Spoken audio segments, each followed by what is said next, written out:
Welcome to the Extra Point, presented by UFans.net and filmed at the beautiful and historic Public Eds in the shadow of President's Circle. Jordan, have you been to Public Eds? I have, yeah. They got a phenomenal drip coffee, great lattes that my friends come in and get, and man, these mugs are phenomenal. I'm gonna try and take one of these home. Cal, what do you think of Public Eds? Now, where's the beef? The answer is here. The burgers are phenomenal, and you should come check out the suppliers of late-night fuel cramming for tests for decades of Ute students. So the Utes took on the mighty SUU Thunderbirds yesterday at Rice-Eccles Stadium. What are your first impressions of the game, Jordan? Yeah, I think it's no secret the slow start obviously was a little bit concerning. An incredible second quarter and obviously a second half that was great for the twos and threes. But my takeaway is just the slow start, and as you get into conference play here in a couple weeks, trying to mitigate that.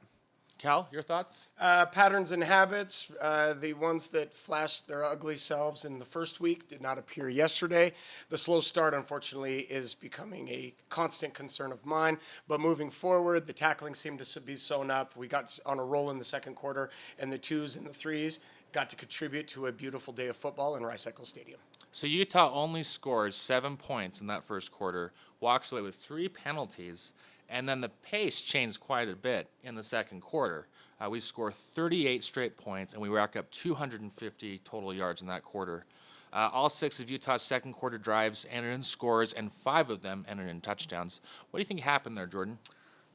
I couldn't tell you. The game plan doesn't really change other than you get to see what the defense is doing to certain looks, but I don't know, you call it just dialing in. I don't know, Cal, what are your thoughts on that slow start and moving forward? I wish I could say that it was partially to blame for the play calling in the sense of setting up stuff for later on. But like you had mentioned to me earlier, that's not the case with an offensive playbook. I'm sure there's a lot of people scratching their head about the slow starts consistently plaguing our offensive output in the first quarter. But it was nice to see them catch on and catch a spark and then continue on for the rest of the day. So, Jordan, I have a trivia question for you. You might know the answer. Oh, boy. When was the last time Utah scored this many points? So I did some more research actually on this yesterday. So they scored 70 in 2013. I don't know if you knew that, against Weber State. Prior to that, it would be yours truly, 68 points at Iowa State on the road. A lot of fun that night, but obviously a great showing. I mean, Andy, we talked about it yesterday. This is probably going to be the toughest show to talk about just because what would happen during the game. So for us to nitpick on the slow start, I feel is ultimately a positive in the grand scheme. Cal Beck, what are your thoughts on the offensive production in this game? Does this bode well for the future as we are set to take on the Aztecs next week? I think that the offense has settled in. They've dotted their I's and crossed their T's.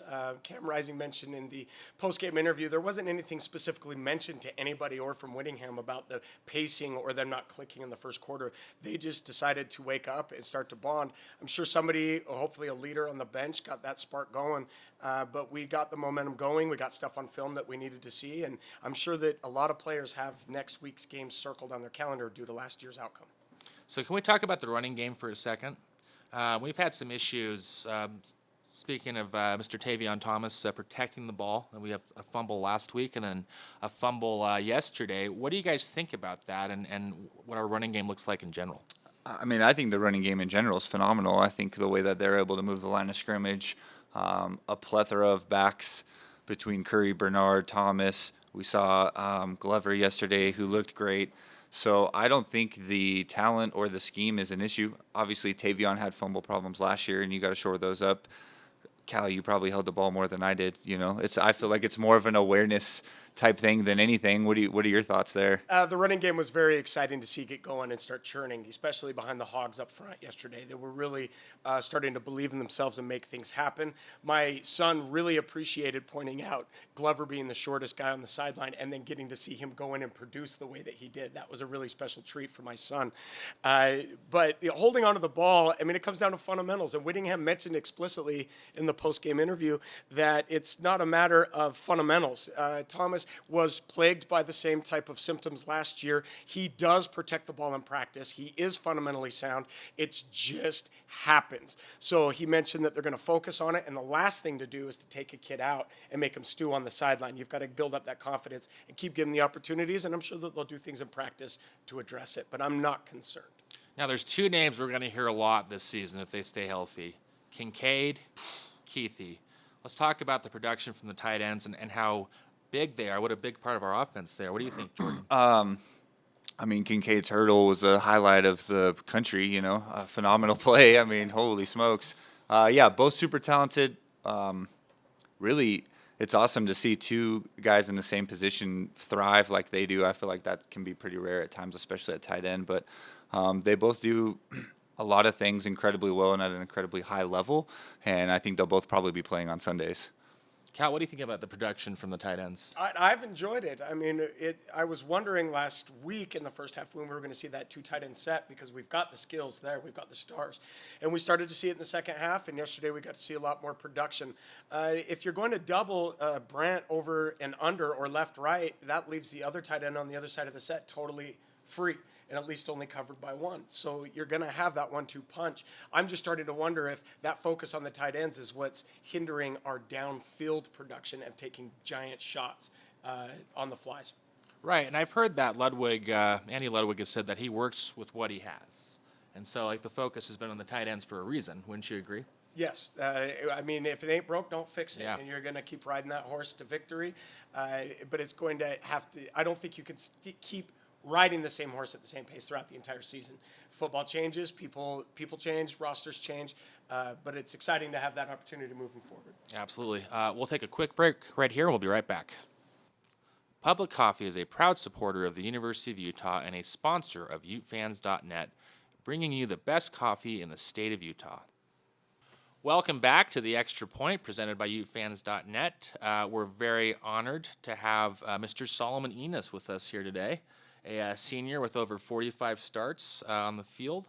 What really impressed me, Solomon, and I think everyone else here, is that you've made the Pac-12 All-Academic Honor Roll 3 years in a row now. So can you tell us a little bit more about what it's like as a student athlete, especially as a successful one, like how you've managed to stay successful in the classroom and on the field at the same time? I just think it's just a testament to how my parents raised me. I think school always came first, and if school wasn't there, then sports weren't there. So I think that was a big emphasis, even growing up. My mom, my dad, everyone preached it and harped on it. And, I think it just became a part of me. Without school, no sports, and I think that discipline just grew on me. Okay, so Solomon, game against the SUU Thunderbirds yesterday. What were your impressions walking away from that one? It felt good to finally get a win, especially off of, the Florida game the previous week. It's just we had to come back and refine our details and, get back on page and, what we want to have for this season. So I think, getting that first W this season felt good. Getting the 2s in there was really good, getting them game experience. But other than that, it was really good getting the win.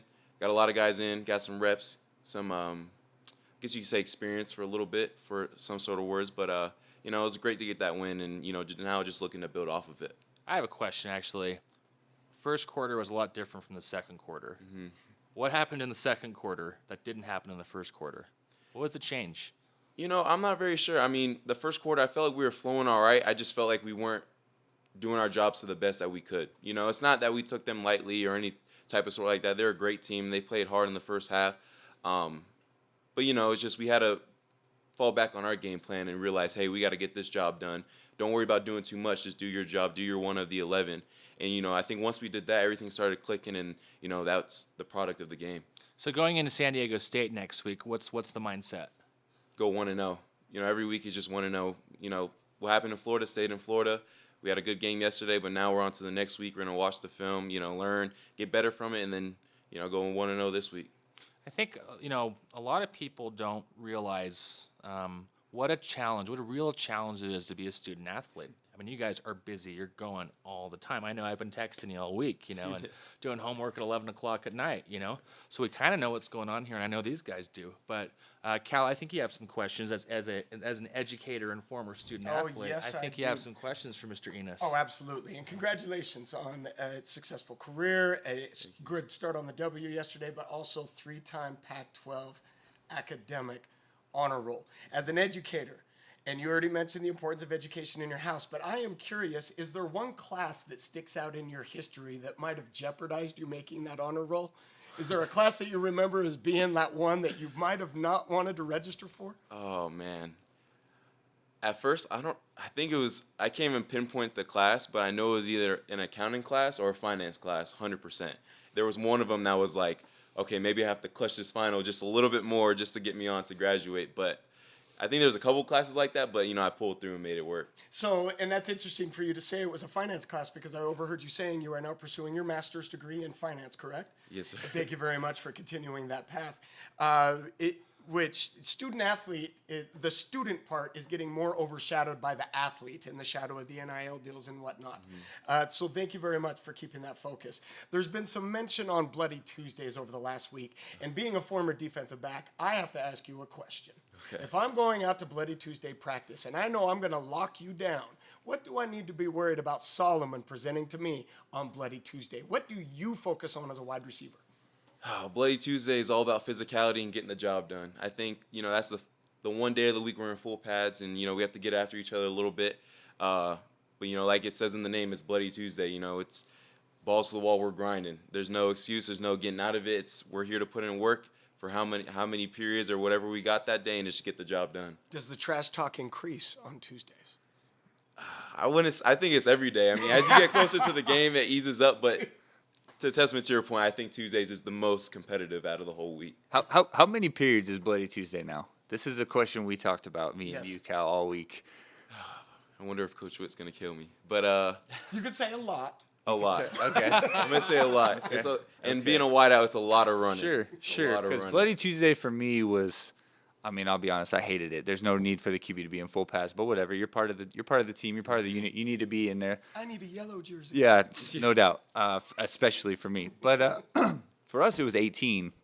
Cal, how long was yours? Do you We remember? didn't have Bloody Tuesdays. We had Loaf Mondays, and we don't have enough time for me to tell you that, but it is a phenomenal story in itself. Yeah.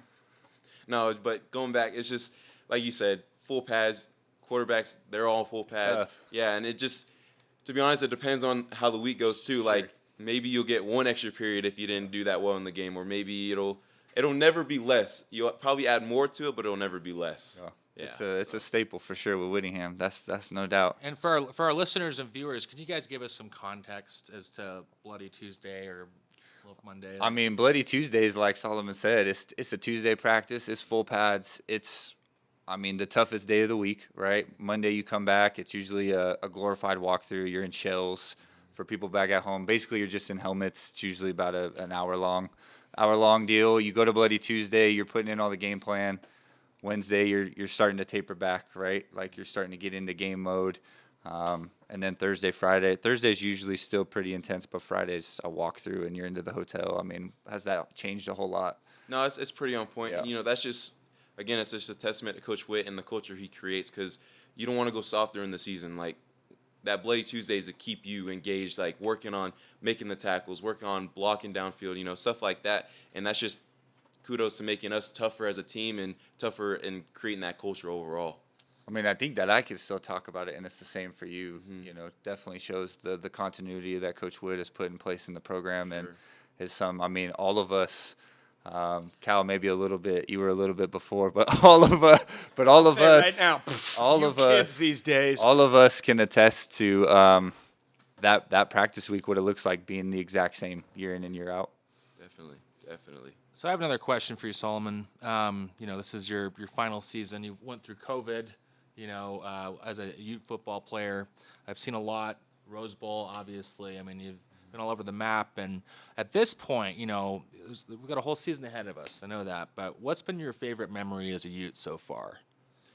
Ooh, favorite memory. If you could pick one, if it's even possible. Yeah, it's simple. Championship game, Pac-12 championship in Las Vegas. I think the atmosphere, the environment, just the team. I think it couldn't be more perfect than what it was. Like, Rose Bowl, it didn't finish the way we wanted to, but I think, how we rallied after everything that's been going on in the past 2 years with, Ty Jordan, A-Lo, and, it just how we rallied together and really persevered, starting 1 and 2, and then really finishing what we wanted to achieve. And I would say my favorite memory overall was just last year in general. I think just adversity we overcame, and, I can't pinpoint it exactly. Sure. Well, Solomon, we love you. You're a great Ute. We're proud of what you do on the field and in the classroom, and we're glad you could show up for us today. And we'll go to another break. Welcome back to the Extra Point. So obviously, we had a slow start to the game. One of the most memorable plays of the first quarter was SUU's quarterback running for the end zone. Cal, what happened there? Obviously, the tone of the game changed after that, but what were your thoughts when that happened? He saw nothing but green in front of him. We had good coverage downfield. The linemen were able to spread out the defensive line, and he just took a run for the sticks and ended up setting his sights on the goal line. You could see his body posture change when he tried to find that fifth gear and decided to score. And they got up and were jacked, and we responded very well with that momentum. And they should have been jacked. Absolutely. And what did you think, Jordan? Yeah, I mean, great start for them. I mean, that kid, I never scored a touchdown at Rice Eccles, so awesome for that kid. That's my home stadium. No, but it was a good design, good play by them, and obviously Utah's defense responded. And, I mean, from then on, it was just complete domination. The statistics are incredible from a high-level view of what they were able to do, and hopefully can continue on. So, yeah, speaking of that, obviously the offense really showed up in a big way yesterday. We all know they scored, 73 points? But some might say that the defense were the real stars. I mean, they held SUU to 85 yards of total offense, 42 passing and 43 rushing the entire game. SUU was 1 for 12 on third downs. We forced 2 turnovers and completely dominated them on the defensive side of the ball. So I should say last week, I guess Coach Witt said that the Utes missed 27 tackles in that game against Florida, and it showed. And we made some adjustments. What do you think, Cal? Maybe that's what Bloody Tuesday pertained to this week, but we obviously made more tackles. We were more fundamentally sound, and you could see our defense responding well to the reads. It looked like they were playing with a mission and weren't reading on the fly. I am starting to wonder if we need to change our moniker from Sack Lake City to Pick Six City, as now we have the longest streak in the nation at 19 years running with a pick six touchdown from our defensive squad. Jordan, what are your thoughts on the defensive production yesterday? They did what they were supposed to do at a very high level. I think they would love to have that first touchdown back, but you look at, again, the high-level view of the game, giving up only 85 yards, 1 of 12 on third down. You talk about putting in the 2s and 3s and still playing at a high level against an SUU team is really promising. So I certainly don't want to say anything too high. Like, I'm not going to come out and say they're the best defense in the country right now, but they did what they were supposed to do and in a dominant way. Right, it's always tough because we're playing a whack opponent, a team with lesser talent. But ultimately, we did what we needed to do. And I'm curious, as we head into this game next week against the Aztecs, Cal, what do you think our defense needs to do to stop them? They need to continue the growth process. They're going to have some 2s, get some more reps that show that they have some promise. Maybe with the 1s, we're going to be fine-tuning our scheme, maybe open our blitz packages a little bit more before we get into conference play. And I have a feeling we're going to be tested downfield, so our DBs are going to need to have solid footwork, and we're going to need to communicate. And I think it's worth talking more about the game against San Diego State. Obviously, last year we have that 3 overtime thriller. Charlie Brewer's pulled. Cam Rising comes in, and he does what he does, and we lose in that really tight game. Obviously, one of the SDSU's last games against, was it Boise State? Lost 38-20, I believe. Just this weekend? Yeah. No, they played. Boise State played on Friday night. The weekend before. Yeah. So I'm saying San Diego State's getting off to a slower start.